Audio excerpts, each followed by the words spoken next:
चलो सो नया पॉइंट शुरू करते हैं. राइट. ओके. कोणता टॉपिक सुरू आहे? Molecular basis of inheritance. Right. Okay. आतापर्यंत आपण काय काय बघितलंय? इंट्रोडक्शन बघितलंय. राइट. ओके. सुरुवात केली होती कशापासून? मेंडेलनी काय सांगितलं होतं? राइट. त्याच्यानंतर आपण बघितलं डीएनएचं स्ट्रक्चर. राइट. ओके. डीएनएच्या स्ट्रक्चर मध्ये आपण बघितलं की डीएनए कोणत्या मॉलिक्युल्स पासून बनलेला आहे. राइट. ओके. त्याच्यानंतर बघितलं आपण त्याचे डीएनए कशाचा पॉलिमर आहे. राइट. ओके. मग न्यूक्लियोटाइड्स कशापासून बनतात, त्यांच्यामध्ये बॉन्डिंग कशी आहे. राइट. ओके. त्याच्यानंतर आपण बघितलं काय? येस, आपण काही शास्त्रज्ञांचे नाव ऐकले. कोणकोणते? Friedrich Miescher. राइट. त्याच्यानंतर Wilkins and Franklin. Right. Okay. त्याच्यानंतर वॉटसन अँड क्रिक है ना. त्याच्यानंतर चार्गॉफ. आठवतंय?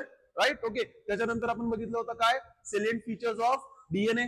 राइट. ओके. त्याच्यानंतर आपण एक पॉइंट बघितला होता कोणता? Central dogma. Right. Okay. Central dogma मध्ये आपण व्हेरियस काय बघितले होते? प्रोसेसेस बघितले होते. त्या प्रोसेसचा ऍक्च्युअल त्या प्रोसेसमध्ये काय होतं हे बघितलं होतं है ना.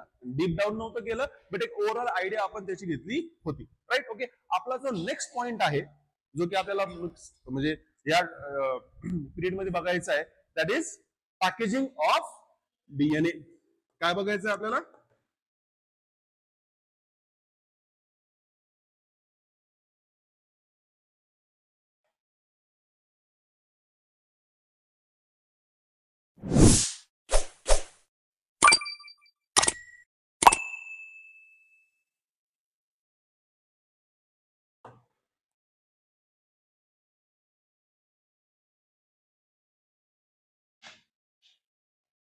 काय बघायचंय? Packaging of DNA. Right. Okay. Packaging of DNA कशाला म्हणणार? काय असतं बरं packaging of DNA? Okay. DNA ला काही प्रोटीन्स वर काय करणे? पॅक करणे. राइट. ओके. का? आवश्यकता असली पाहिजे ना. राइट. ओके. काहीतरी गरज असली पाहिजे ज्याच्यासाठी आपल्याला काय करायचं आहे? डीएनए काय करायचं? हिस्टोन प्रोटीनवर पॅक करायचंय. का पॅक करायचंय? सेल डिव्हिजन साठी. ओके. म्हणजे जर डीएनए पॅक नसेल तर सेल डिव्हिजन होणार नाही का? सेल डिव्हिजन साठी डीएनए पाहिजे. पॅक डीएनए पाहिजे का? असं काही नाहीये. राइट. अजून काय कारण असलं पाहिजे जेणेकरून आपल्याला डीएनए ला पॅक करावं लागतं?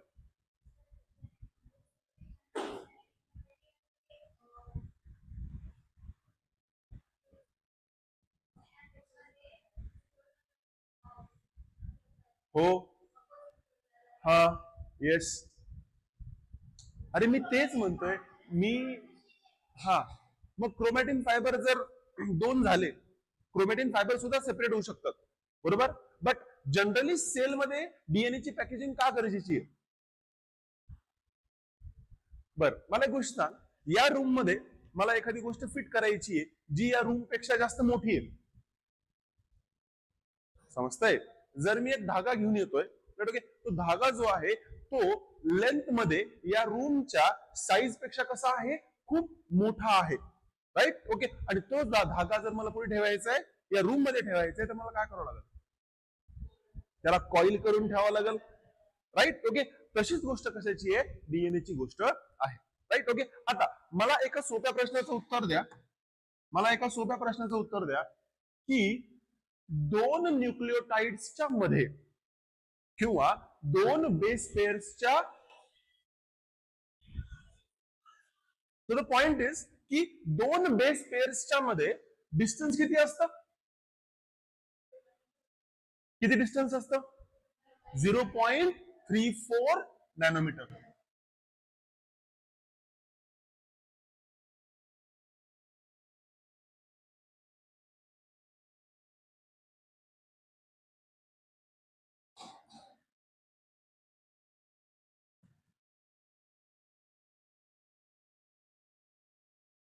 हे कसं काढलं होतं आपण, आठवतंय का? हे कसं काढलं होतं आपण? 0.34 नॅनोमीटर हे डिस्टन्स कसं काढलं होतं? आपण डीएनएच्या एका हेलिक्स दॅट इज एका पिचची लेंथ बघितली होती, ती होती 3.4 नॅनोमीटर. काय होती? 3.4 नॅनोमीटर, राईट. ओके. आणि आपल्याला ही गोष्ट माहिती होती की एका पिच मध्ये किती बेस पेअर्स असतात? 10 बेस पेअर्स असतात. आणि मग आपण त्याला काय केलं होतं? डिवाइड केलं होतं, राईट. ओके. हा जो नंबर आहे हा खूप महत्वाचा आहे. हा नंबर काय आहे? खूप महत्वाचा आहे. महत्वाचा का आहे? कारण की याच नंबरवरनं आपण डीएनए ची लेंथ सुद्धा बघू शकतो, काढू शकतो, right. Okay. We can determine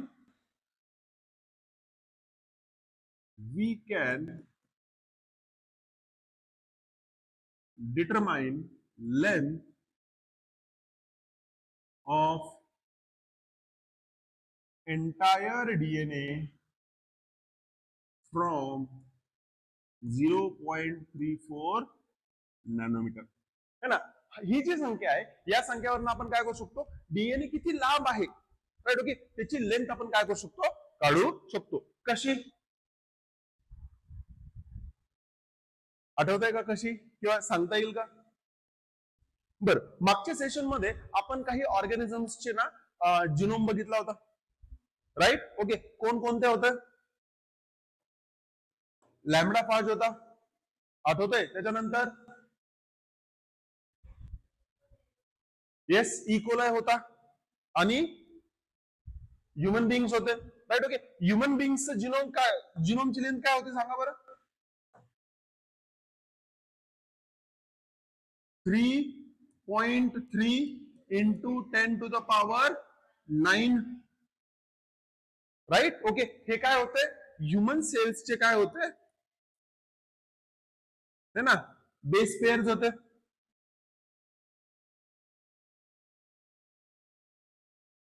गोष्ट कळतीये? समजतंय? राईट. ओके. आता मला सांगा, जर सेल डिप्लॉइड असेल तर 6.6 into 10 to the power 9 base pair, right. Okay. आता या नंबर मध्ये मला बेस पेअर्सची संख्या माहिती होती, बट मला काय काढायचंय? मला या जिनोमची लेंथ काढायची, लांबी काढायची. काय करावं लागेल? काय वाटतंय काय करावं लागेल?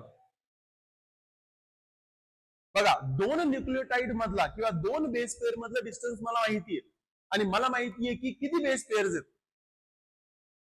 काढता येईल का? मग कसं? या संख्येला 0.34 ने काय करायचं? मल्टिप्लाय करायचं, राईट. ओके. बघा, जर मी या संख्येला मल्टिप्लाय केलं 0.34 या संख्येने, तर मला रिझल्टंट जो नंबर येतो that is nothing but 2.2 metre. किती? 2.2 मीटर. म्हणजे एका सेल मध्ये जर आपण बेसिकली ह्युमन सेल काढला आणि ह्युमन सेल मधला जर आपण डीएनए काढला आणि त्या डीएनए ला जर आपण काय केलं? स्ट्रेच केलं, त्याची जर लेंथ मोजली तर त्याची लेंथ किती भरून येते? 2.2 मीटर. आणि जर याला आपण फुटामध्ये कन्वर्ट केलं तर ते जवळपास 7 फीट पर्यंत जात. किती?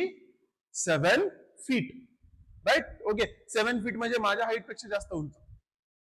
समजतंय? आता एवढ्या लेंथचा डीएनए मला फिट कुठे करायचा आहे? सेलमध्ये नाही, सेलच्या न्यूक्लियस मध्ये, है ना. म्हणजे इतका लांब जो धागा आहे त्याला मला एकदम अशा जागेमध्ये सेटअप करायचं किंवा स्टोर करून ठेवायचंय ज्याला मी माझ्या उघड्या डोळ्याने बघू सुद्धा शकत नाही. त्यासाठी काय गरजेचं आहे?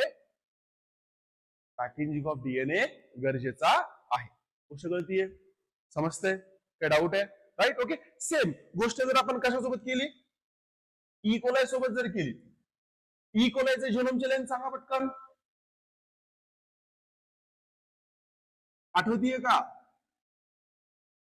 4.6 into 10 raised to the power 6.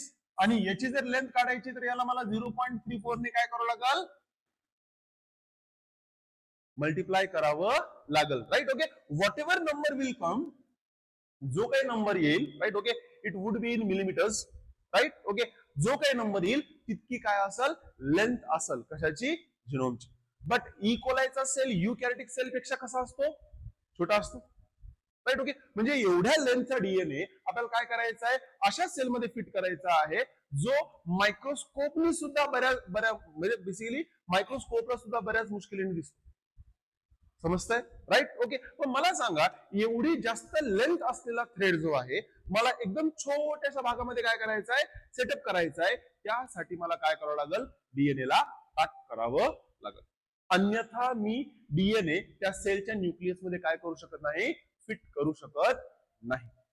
समजतंय, राईट. ओके, गोष्ट कळाली की डीएनए ला पॅक का करायचंय तर सर्वांना, राईट. ओके, चला आता सर्वांना इथे एक गोष्ट माहिती आहे की डीएनए किंवा पॅकेजिंग जी असते, राईट. ओके, आता आपण ना त्याचं एक्झाम्पल घेतलं, इथे एक प्रोकॅरियोटिक सेल आणि एक काय सांगितलंय, युकॅरियोटिक सेल, राईट. ओके, ना आपण प्रोकॅरियोटिक सेल मध्ये बघितलं की इकोलायचा असा काहीतरी डीएनए असेल आणि त्याला जर मल्टिप्लाय केलं तर असं काहीतरी आपल्याला काय भेटेल, डीएनए ची लेंथ भेटेल, राईट. ओके, ना आपल्याला ही पण गोष्ट माहिती आहे की इकोलाय जो की काय असेल, एक बॅक्टेरिया असेल,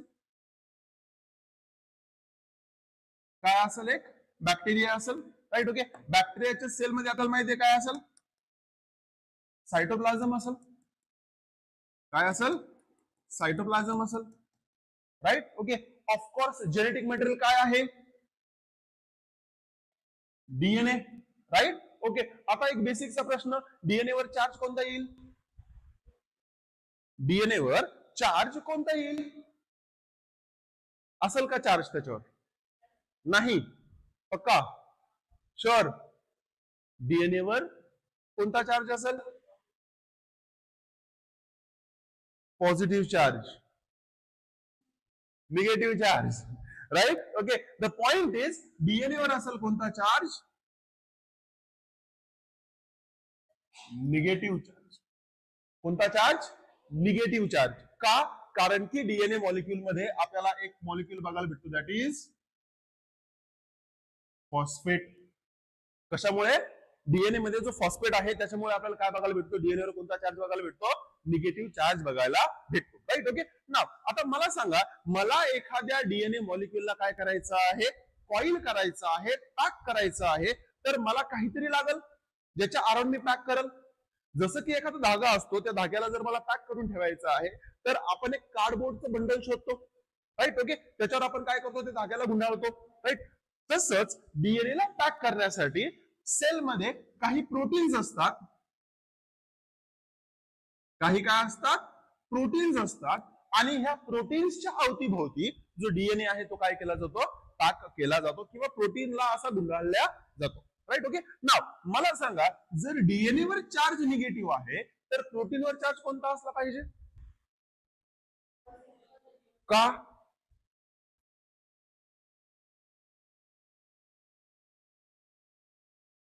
डीएनए वर चार्ज जर निगेटिव्ह आहे तर प्रोटीनवर पॉझिटिव्ह चार्ज का असला पाहिजे, yes, there is attraction between negative charges and positive charges, right. Okay, आता दोघं जर निगेटिव्ह असते तर ते एकमेकांना बाइंडच झाले नसते, त्यांनी काय केलं असतं, एकमेकांना रिपेल केलं असतं, आणि रिपेल करण्याच्या प्रॉपर्टीमुळे इथे काय नसतं झालं, बाइंडिंग झाली नसते, राईट. ओके, ना हे प्रोटीन्स कसे असतील,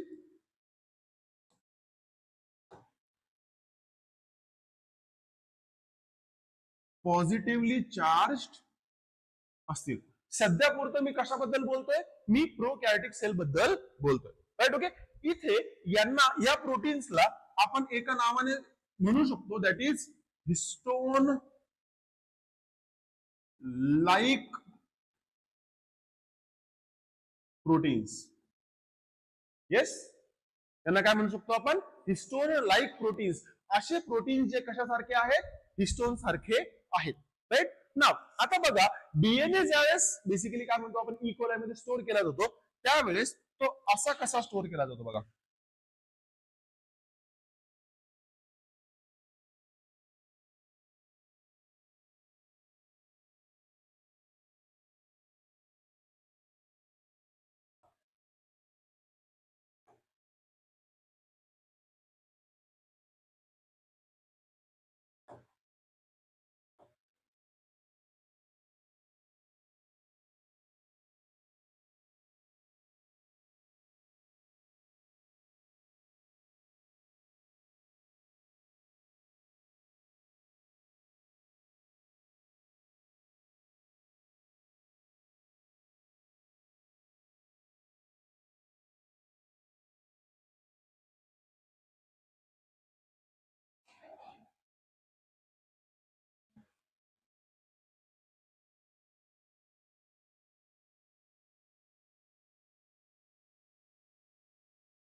राईट.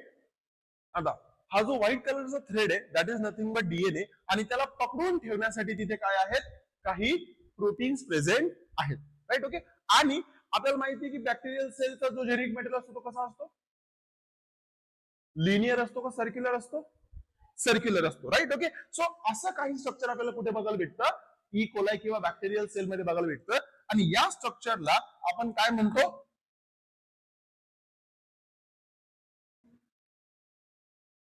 न्यूक्लिओइड.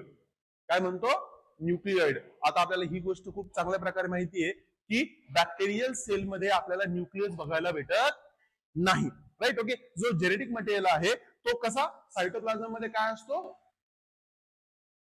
है ना, स्कॅटर्ड असतो. राईट. ओके. आता स्कॅटर्ड जरी असला याचा अर्थ असा नाही की तो पॅक केलेला नाहीये. It is packed, but it is packed in a formation which is called as nucleoid. गोष्ट कळतीये, काय डाऊट येतपर्यंत. राईट. ओके. आणि काय म्हणतो आपण त्याला, बॅक्टेरियल सेल किंवा प्रोकॅरियोटिक सेल मध्ये डीएनए ची पॅकेजिंग अशी होती. याच्या पुढच्या याच्यामध्ये आपण नेक्स्ट याच्यामध्ये बघणार आहे की डीएनए ची पॅकेजिंग युकॅरियोटिक सेल मध्ये कशी होते. ओके. नोट डाऊन करून घ्या. हो.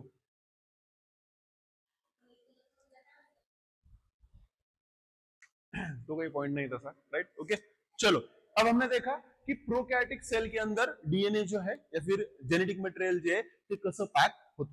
राईट. ओके. आता आपल्याला बघायचंय की युकॅरियोटिक सेल मध्ये डीएनए ची पॅकेजिंग कशी होते. राईट. ओके. आता सगळ्यात महत्वाची गोष्ट आपण प्रोकॅरियोटिक सेल मध्ये बघितलं होतं की हिस्टोन सारखे प्रोटीन्स, कोणते प्रोटीन्स होते, हिस्टोन सारखे प्रोटीन्स. राईट. ओके. आता हिस्टोन सारखे हा शब्द प्रोकॅरियोटिक साठी वापरला जातो, आणि हिस्टोन प्रोटीन्स जो आहे, ऍक्च्युअल प्रोटीन्स जे डीएनएच्या कॉइलिंग मध्ये किंवा डीएनएच्या पॅकेजिंग मध्ये मदत करतात, हे आपल्याला कुठे बघायला भेटतात, हे आपल्याला बघायला भेटतात युकॅरियोटिक सेल मध्ये. कुठे बघायला भेटतात, युकॅरियोटिक सेल मध्ये. राईट. ओके. नाव बघा, आपल्याला माहिती आहे की eukaryotic sale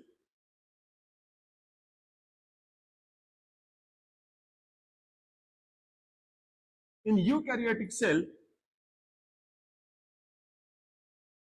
genetic material is confined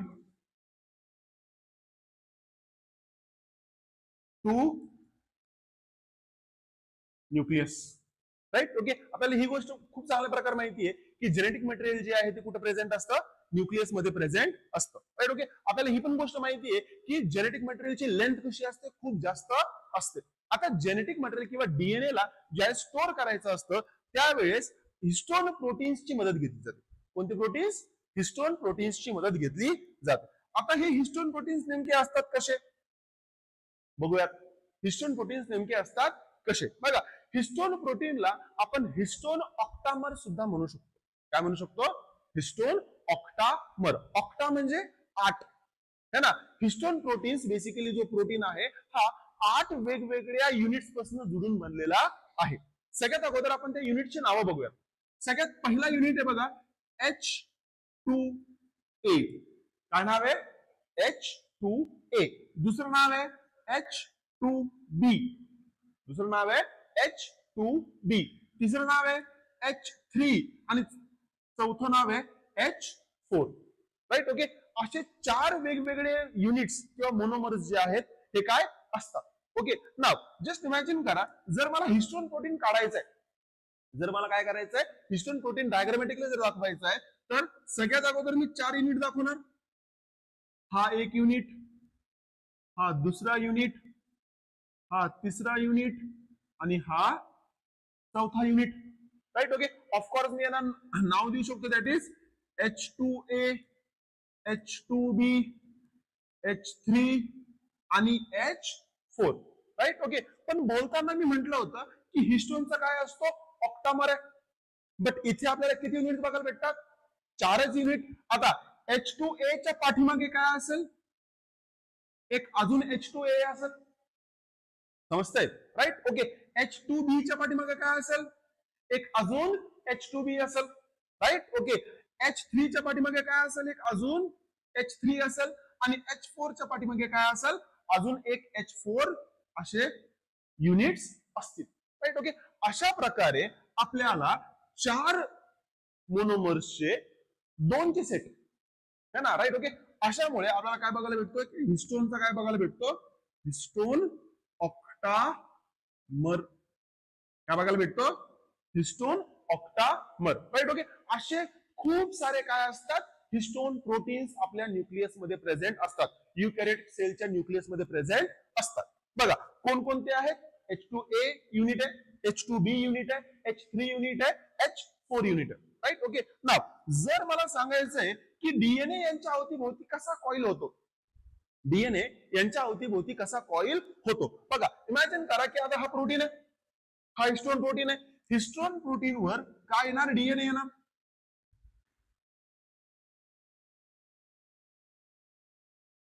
हा double standard DNA, right. Okay, हा येणार. असा एक टर्न कंप्लीट करणार,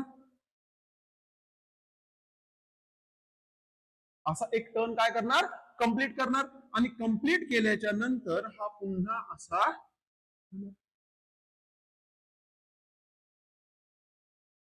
समजताय, right. Okay, it is just like जर हिस्टोन प्रोटीन असा आहे तर डीएनए येणार. ओके, एक टर्न कंप्लीट करणार, दुसरा अर्धा टर्न आणि पुन्हा जाणार, राईट. ओके, नाव बघा आता मला सांगा, फक्त गुंडाळल्याने तो अटॅच होणार आहे का, नाही. तर यांच्यावर आपल्याला एक काय बघायला भेटतो, एक क्लिप सारखा प्रोटीन बघायला भेटतो, ज्याला आपण काय म्हणतो, H1. काय म्हणतो, H1, right. Okay, it is just like जो डीएनए मॉलिक्युल आहे तो हिस्टोन प्रोटीनच्या अवतीभोवती ज्यावेळेस 1 आणि 1.5 बेसिकली काय करल, टर्न कंप्लीट करल, त्यावेळेस डीएनए ला त्या हिस्टोन प्रोटीनवर लॉक करण्यासाठी इथे कोणता प्रोटीन आहे, एक H1 लिंकर सुद्धा याला आपण म्हणू शकतो, राईट. ओके, ही गोष्ट समजण्यासाठी आपण एक एक्झाम्पल घेऊयात. बघा, राईट. ओके, जस्ट इमॅजिन करा की हे डस्टर नाहीये, हे काय हिस्टोन प्रोटीन आहे, राईट. ओके, आणि हा बेल्ट आहे, this is nothing but a DNA, right. Okay, नाव जस्ट इमॅजिन करा की हा हिस्टोन प्रोटीन आहे. हा हिस्टोन प्रोटीन जो आहे हा कसा आहे, कोणता चार्ज असेल याच्यावर, पॉझिटिव्ह चार्ज. पॉझिटिव्ह चार्ज का असेल, कारण की त्याच्यावर डीएनए गुंडाळायचा आहे, राईट. ओके, पण याच्यामध्ये असं काय असेल की ज्याच्यावर पॉझिटिव्ह चार्ज असेल, अमिनो ऍसिड्स. ऑफकोर्स प्रोटीन कशापासून बनलेला आहे, अमिनो ऍसिड. आणि याच्यामध्ये अमिनो ऍसिड्स कोणते जास्त असतील, बेसिक अमिनो ऍसिड कसे असतील, जास्त असतील. बेसिक अमिनो ऍसिड्सचे एक्झाम्पल्स लायसिन आणि अर्जिनिन, राईट. ओके, म्हणजे हिस्टोन प्रोटीन मध्ये आपल्याला लायसिन आणि अर्जिनिन हे जे अमिनो ऍसिड्स आहेत यांची संख्या जास्त बघायला भेटेल, राईट. ओके, आता हा हिस्टोन म्हणलाय, राईट. ओके, हिस्टोन कसा म्हणलाय, हा ऑक्टामर आहे, हा सेंट्रल वाला, राईट. ओके, हा डीएनएचा स्ट्रँड आला, डीएनएचा स्ट्रँड आला, राईट. ओके, असा आला, एक चक्कर त्यांनी गुंडाळला, बघा एक चक्कर त्यांनी काय केला, गुंडाळला, राईट. ओके, त्याच्यानंतर एक दुसरा अर्धा, राईट.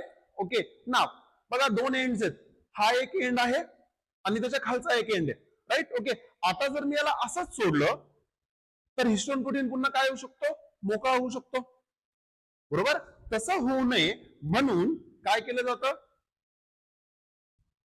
आता हा डीएनए आहे, ओके, याला इथे क्लिप केलं जातं, याला इथे एका प्रोटीनच्या साहाय्याने काय केलं जातं, क्लिप केलं जातं. आणि ही जी क्लिप आहे that is nothing but H1 linker.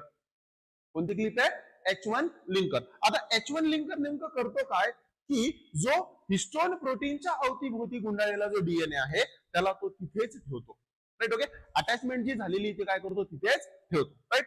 गोष्ट कळतीये, समजतंय, राईट. ओके, आता अजून एक पॉइंट असा आहे की आपण जर बघायला गेलं तर ज्यावेळेस एक डीएनए कंप्लीट टर्न घेतो, बघा एक बघा असा डीएनए आलाय पाठीमागनं, राईट. ओके, पाठीमागनं आला आणि हा पुन्हा कुठे आला, जिथून त्याने सुरुवात केली होती, एक टर्न झाला. किती टर्न झाला, एक टर्न, राईट. ओके, आणि हा दुसरा कसा आहे, हाफ. किती आहे, हाफ, राईट. ओके, म्हणजे एक कंप्लीट टर्न आणि दुसरा अर्धा टर्न, राईट. ओके, अशा प्रकारे काय असतो, हिस्टोन प्रोटीन जो आहे तो बेसिकली डीएनए ला काय करतो, स्वतः भोवती गुंडाळून ठेवतो, राईट. ओके, हिस्टोन प्रोटीन बद्दल आपण अजून एक गोष्ट बघितली होती की हिस्टोन प्रोटीन मध्ये आपल्याला काय बघायला भेटतात, बेसिक अमायनो ऍसिड बघायला भेटतात. कोणते? Basic amino acids. नाव काय होतं? लायसिन आणि अर्जिनिन. राईट. ओके, हे अमायनो ऍसिड्स आपल्याला हिस्टोन प्रोटीन्स मध्ये बघायला भेटतात. आता मला सांगा की इथे ह्या डायग्राम मध्ये मी फक्त एकच हिस्टोन प्रोटीन तुम्हाला दाखवलेला आहे. किती हिस्टोन प्रोटीन दाखवले मी? एकच हिस्टोन प्रोटीन दाखवलेला आहे. बट मला सांगा डीएनए ला कॉईल करण्यासाठी एक हिस्टोन प्रोटीन पुरेसा आहे का? नाही, खूप सारे हिस्टोन प्रोटीन्स लागतील. राईट. ओके, खूप सारे काय लागतील?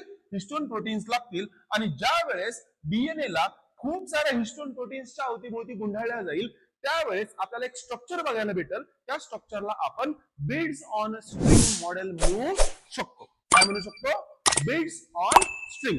आता बिड्स म्हणजे काय बघा, जस्ट इमॅजिन करा की जे ब्लू कलरचे मी स्क्वेअर्स किंवा रेक्टँगल्स काढतोय, ओके, यांना समजायचंय काय? Histone proteins. काय समजायचंय? Histone proteins. Right. Okay, white colour मध्ये एक थ्रेड काढतोय, that is nothing but DNA. Right. Okay, नाव बघा काय होऊ शकतं. डीएनए आला, असा गुंडाळला गेला, अजून पुढे गेला. राईट. ओके, दुसऱ्या हिस्टोन प्रोटीनवर गुंडाळला, पुढे गेला. तिसऱ्या हिस्टोन प्रोटीनवर गुंडाळला, पुढे गेला. चौथ्या हिस्टोन प्रोटीनवर गुंडाळला आणि पुढे गेला. राईट. ओके, असं करत करत बऱ्याच हिस्टोन प्रोटीन्स वर तो काय करतो, असा कॉईल होतो. आणि हे जे मॉडेल तुम्हाला दिसतंय, राईट. ओके, सपोज हा हिस्टोन फर्स्ट होता, हा सेकंड होता, हा थर्ड होता, हा फोर्थ होता. असे बरेच हिस्टोन प्रोटीन ज्यावेळेस काय होतात, एका डीएनए मॉलिक्युलर असे कॉईल केले जातात. त्या मॉडेलला आपण काय म्हणतो? Beads on string. कोणतं model? Beads on string. Right. Okay, एक धागा आहे आणि त्या धाग्याच्या मधोमध काय आहेत? छोटे छोटे छोटे छोटे मणी असे गुंडाळले गेले किंवा अटॅच झालेले आहेत. या मॉडेलला आपण basically beads on string model म्हणू शकतो. यालाच अजून एका याच्यामध्ये काय, आणि हे जे स्ट्रक्चर आहे पाठीमागे आपण जे बघितलं होतं, कोणतं? दिस वन. ओके, याला आपण न्यूक्लिओझोम सुद्धा म्हणू शकतो. काय म्हणू शकतो? बघा, हिस्टोन प्रोटीन आणि डीएनए त्याच्यावर काय झालेलं आहे? कॉईल झालेला आहे. याला आपण काय म्हणू शकतो? न्यूक्लिओझोम सुद्धा म्हणू शकतो. काय म्हणू शकतो? न्यूक्लिओझोम म्हणू शकतो. आणि असे बरेच न्यूक्लिओझोम ज्यावेळेस काय होतात, एखाद्या डीएनए मॉलिक्युलर अटॅच होतात, त्या मॉडेलला आपण काय म्हणतो? बिड्स ऑन स्ट्रिंग मॉडेल म्हणतो. काय म्हणतो? बिड्स ऑन स्ट्रिंग मॉडेल म्हणतो. ओके, इथपर्यंत काय डाऊट आहे? नोट डाऊन करून घ्या.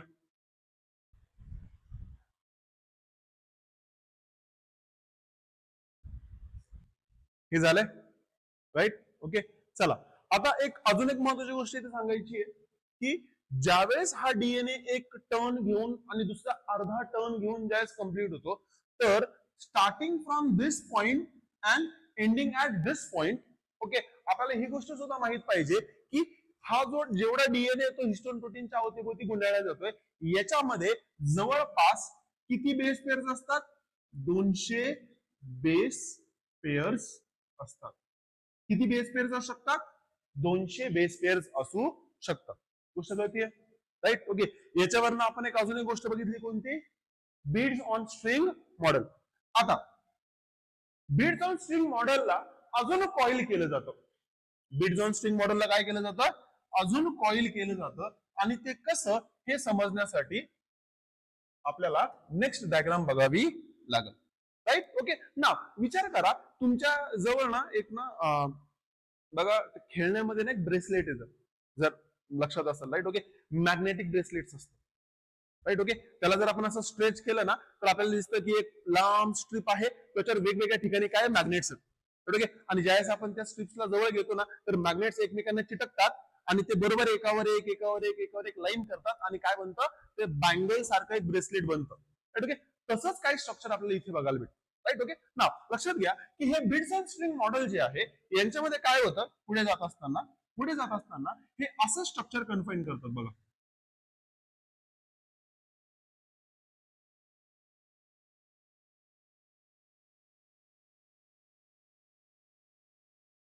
राईट. ओके, आता इमॅजिन करा की इथे एक काय आहे, न्यूक्लियोझोम आहे, इथे एक न्यूक्लियोझोम आहे, इथे एक न्यूक्लियोझोम आहे, इथे एक न्यूक्लियोझोम आहे.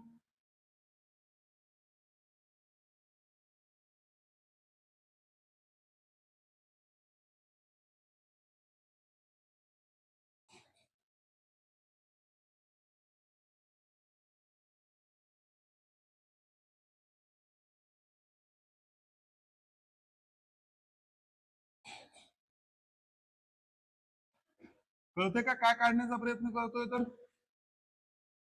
राईट. ओके, ना न्यूक्लियोझोम जो आहे किंवा बिड्सन स्ट्रिंग मॉडेल जे आहे, राईट. ओके, ते असं प्लेस्ड होतं, असं गोल गोल गोल एकमेकांवर एक, राईट. ओके, अशा प्रकारे आपल्याला अजून एक कॉम्प्लेक्स स्ट्रक्चर बघायला भेटतं बिड्सन स्ट्रिंग नंतरच, ज्याला आपण म्हणणार क्रोमॅटिन फायबर. काय म्हणणार, क्रोमॅटिन फायबर. गोष्ट कळतीये, समजतंय. बघा, डीएनए पासून कोणतं मॉडेल काय बनतंय, न्यूक्लियोझोम. न्यूक्लियोझोम काय आहे, तो बेसिकली डीएनए हिस्टोन प्रोटीनच्या अवतीभोवती गोंधळला जातं, बरोबर. त्याच्यानंतर न्यूक्लियोझोम पासून काय बनतं, beads on string model. Beads on string model नंतर आपल्याला काय बघायला भेटतंय, क्रोमॅटिन फायबर, राईट. ओके, आणि आपल्याला ही गोष्ट तर खूप चांगल्या प्रकारे माहिती आहे की क्रोमॅटिन फायबर पुढे जाऊन काय बनवतात, क्रोमोझोम्स.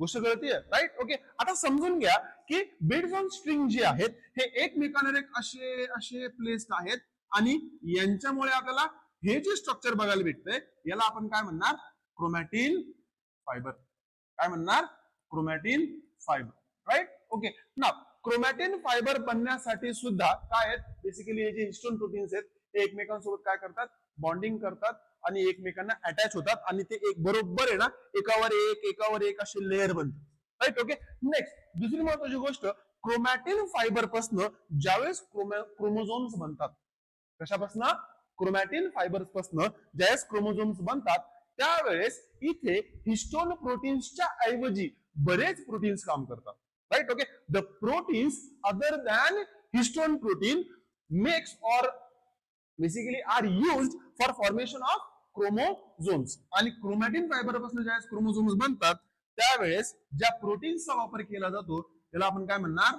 Non histone proteins. काय म्हणणार, नॉन हिस्टोन प्रोटीन्स. हिस्टोनच्या ऐवजी बरेच असे प्रोटीन्स असतात, हे काय करतात, क्रोमॅटिन फायबरला कंडेन्स करून क्रोमोझोम बनण्यासाठी आपल्याला मदत करतात. गोष्ट कळतीये, समजतंय.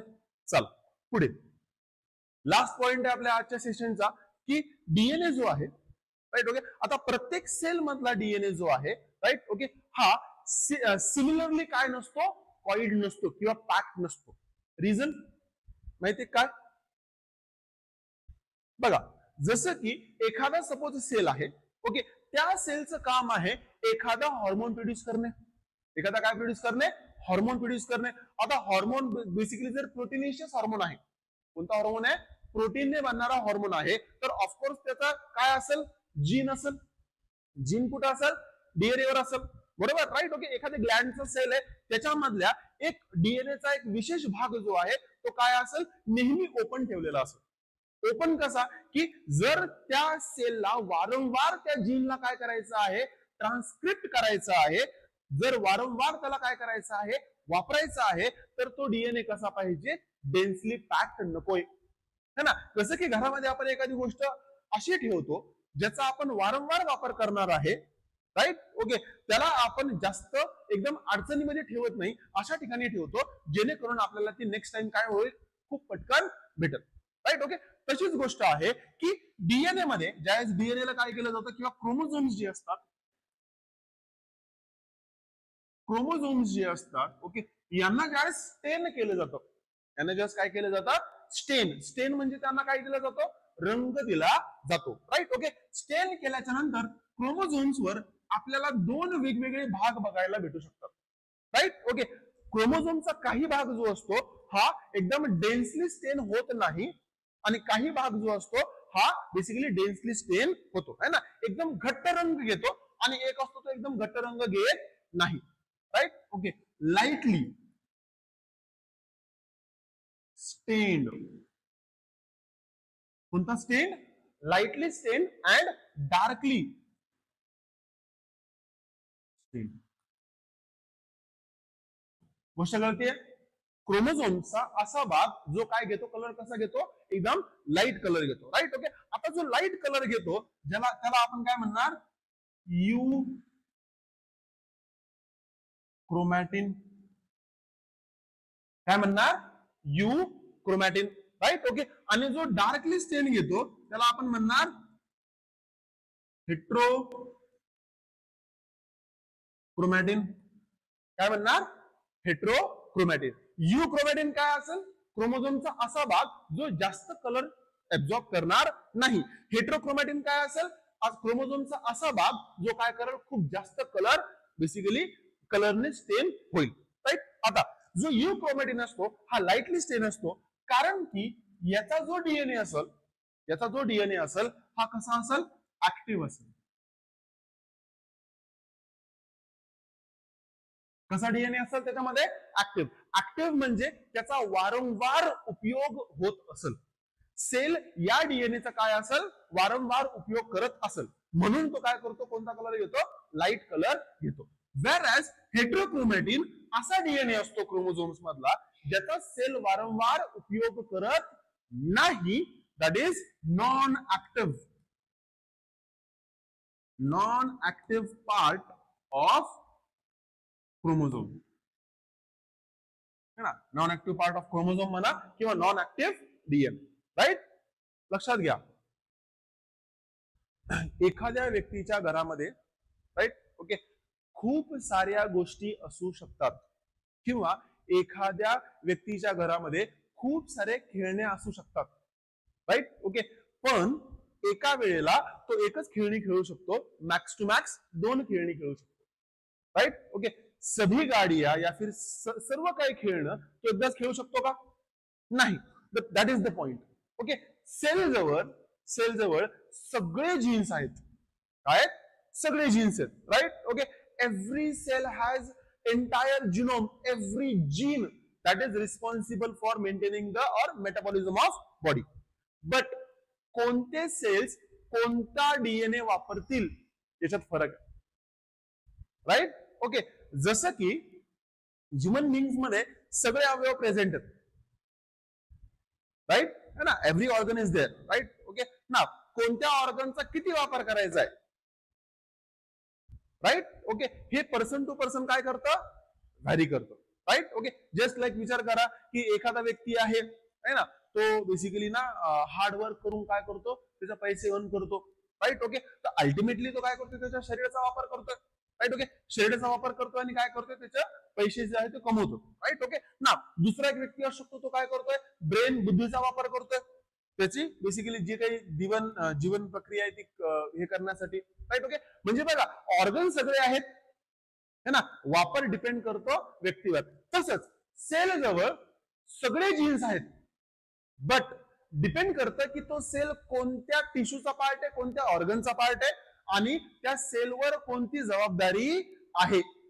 त्या सेलवर कोणती जबाबदारी आहे. जी जबाबदारी असेल किंवा जे फंक्शन असेल त्या फंक्शन नुसार सेल काय करेल? त्याचा डीएनए किंवा क्रोमोझोम्सला काय करेल? यूज करेल. राईट. ओके. ऑफकोर्स जर तो एखादा काय म्हणतो आपण त्याला, एखादा असा सेल असेल जो हॉर्मोन बनवतोय, तर त्याच्या डीएनए मधला जो हॉर्मोन बनवणारा जीन आहे हा ऍक्टिव्ह राहील. राईट. ओके.